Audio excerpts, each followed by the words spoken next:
Welcome back to the deep dive. You've come to the right place if you want to be the most informed person in the room, especially, when the topic is something that touches every single day, like managing hunger and making intelligent food choices. That daily struggle is so real.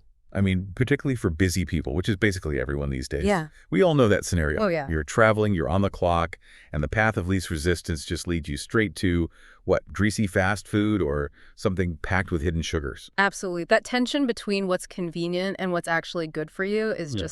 it's constant. So today we're cutting through that noise. We're focusing on one source that really turned a light bulb on for us.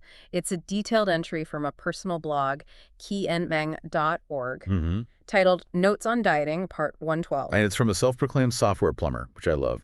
He's documenting his very systematic approach to finding these little nutritional leverage points. Right. And the specific one he found is something central to South Indian cuisine, parboiled ponni rice. It's such a great origin story, a deep dive into complex carbs that started with a programmer's travel notes. Our mission here is to really strip out the functional knowledge about this unique rice, focusing entirely on the science of what makes it so good for satiety. We are looking for the shortcuts to staying full longer. Yes. So let's start with the author's initial realization. He was struggling with that classic travel food problem, saying he often just defaulted to, really refined or calorie-dense stuff just for speed. But then he tried South Indian cuisine, Mm-hmm. and he realized something was different, something shifted. It wasn't that he was eating a quote-unquote diet meal. I mean, there was probably oil, salt, spice, all the good stuff. Of course. But the core carbohydrate, the rice, just felt significantly better than the standard white rice or bread he usually had. He called it a significant step up. And that initial, almost intuitive feeling of satisfaction is what led him down this whole rabbit hole. He wasn't chasing a health trend. He was just noticing a real functional difference in how his body was processing this specific food. And it all revolves around the specific type of grain, ponni rice. It has a beautiful ring to it, doesn't it? It does. The name Pani actually comes from a river in India, but it also translates to gold. Oh, interesting. Yeah. And once you look into how it's prepared, you start to realize that name might be pretty fitting for its nutritional value. Okay, let's unpack this. Because, as we've learned, the variety of the rice is less important than the chemical modification it goes through. The real key here is the process, parboiling. Precisely. It's a stellar example of how ancient food technology can fundamentally alter the molecular structure of a food, optimizing it for, human consumption and sustained energy release. If you can understand the process, you understand the benefit. So if we're going to apply the software plumber's logic, we need to look at the process flow itself. It's a three-step journey. So walk us through the mechanics of parboiling, starting with the raw material. Certainly. It all starts with the whole grain, which is known as the paddy. So the grain still has its outer husk. Everything's still intact, correct? Exactly. Step one is soaking. The paddy is soaked in warm water. This hydrates the grain, starts to soften the cellular structure. It's basically priming the system for the big change that comes next. And that big change is step 2, which you said is the most crucial stage. It's steaming. The hydrated paddy is exposed to heat and steam under pressure.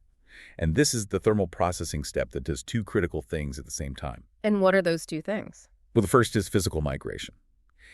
The heat and moisture, they physically drive the water-soluble nutrients. We're talking B vitamins, minerals, Yeah. from the tough outer bran layer deep into the grain center, the endosperm. Ah, that makes so much sense, because the traditional way to make white rice is just to mill the paddy, which strips away the bran and all those nutrients. Right. So the steaming step basically anticipates and counteracts that nutritional loss before it even happens. That's the brilliance of the maneuver. The nutrients get locked into the center, so they're protected from the milling process that comes later. And the second goal, which is achieved during steaming, is the chemical transformation of the starch itself. We'll get to that in a minute. Fascinating. So we've got nutrient migration, and then the third and final step of the process is pretty straightforward: drying and milling. Right. After the grain is dried, the outer husk is removed. And because those nutrients migrated inward, the resulting parboiled rice retains up to 80% of its vitamins and minerals. That makes it nutritionally way superior to standard white rice. So the physical movement of nutrients is clever, but the author, being the systematic thinker he is, found the real magic happens at the molecular level.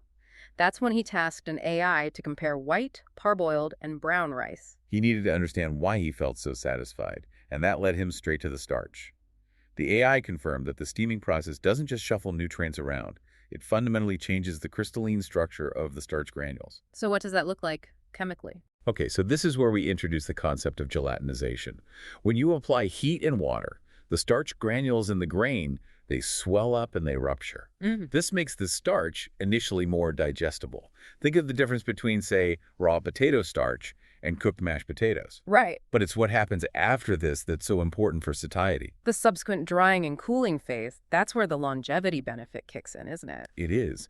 Once that gelatinized starch begins to dry and cool, some of those molecular structures reform. They crystallize. This process is called retrogradation.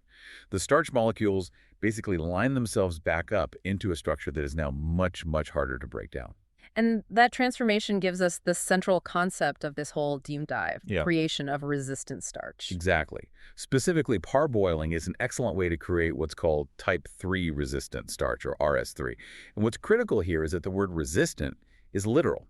This starch resists the digestive enzymes in your small intestine. So instead of being immediately broken down into glucose and spiking your blood sugar, it passes through. What happens then? This is where the functional benefit really escalates beyond just being simple fiber.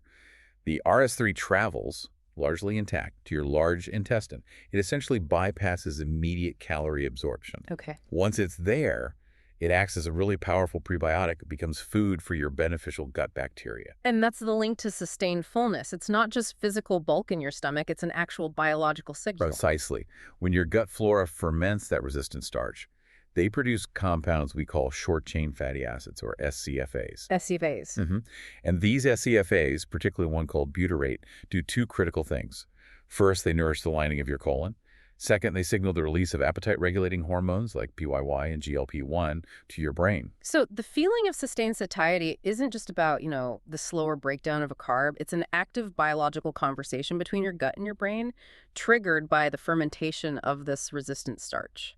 That's a massive difference. It means you're not just full in the short term. You are actively regulating the signals that prevent those premature hunger pangs 3 or 4 hours down the road. And this whole scientific mechanism connects perfectly back to the author's direct observation. Feeling remarkably full even 3 to 4 hours after finishing the meal, the resistant starch was actively working its magic, stabilizing those hormonal signals. It's the proof point we needed.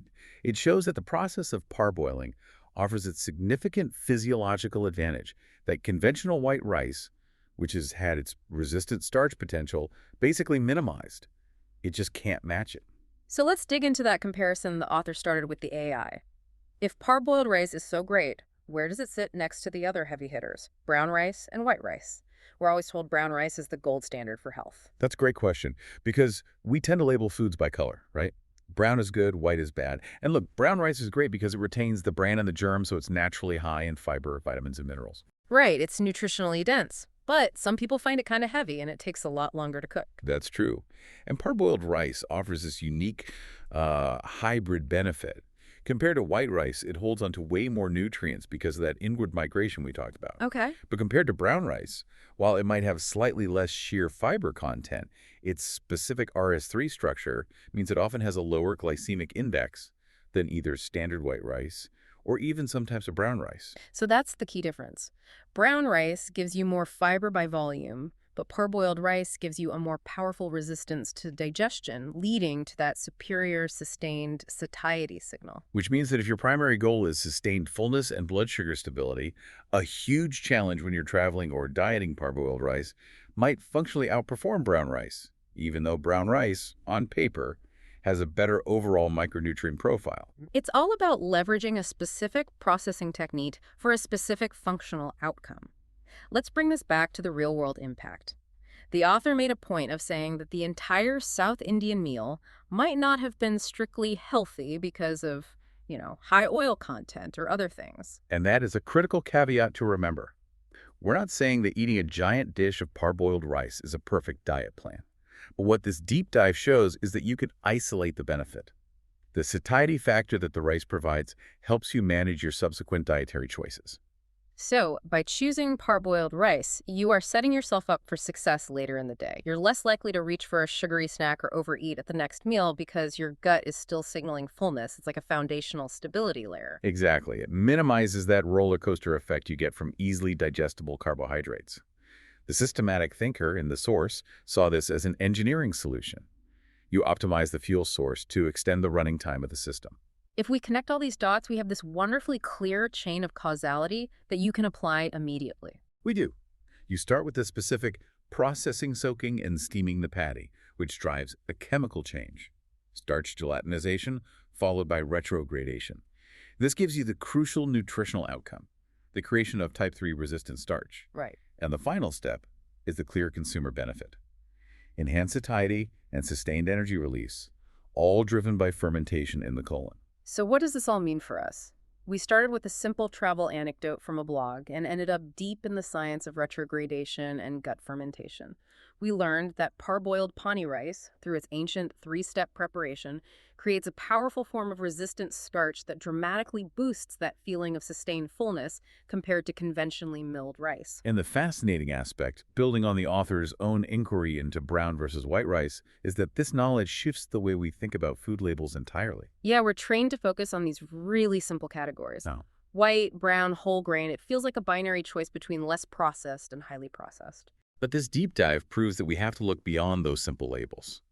The fundamental takeaway here is that a food's processing method, how we've treated, how it was heated and cooled, is often the single greatest determinant of how it interacts with your physiology. Focusing on the process, like parboiling, can unlock functional benefits that a simple color or type label just completely hides. Understanding the plumbing of your food is the true dietary insight, something to mull over the next time you are choosing the foundation of your meal. Thanks for joining us for the deep dive.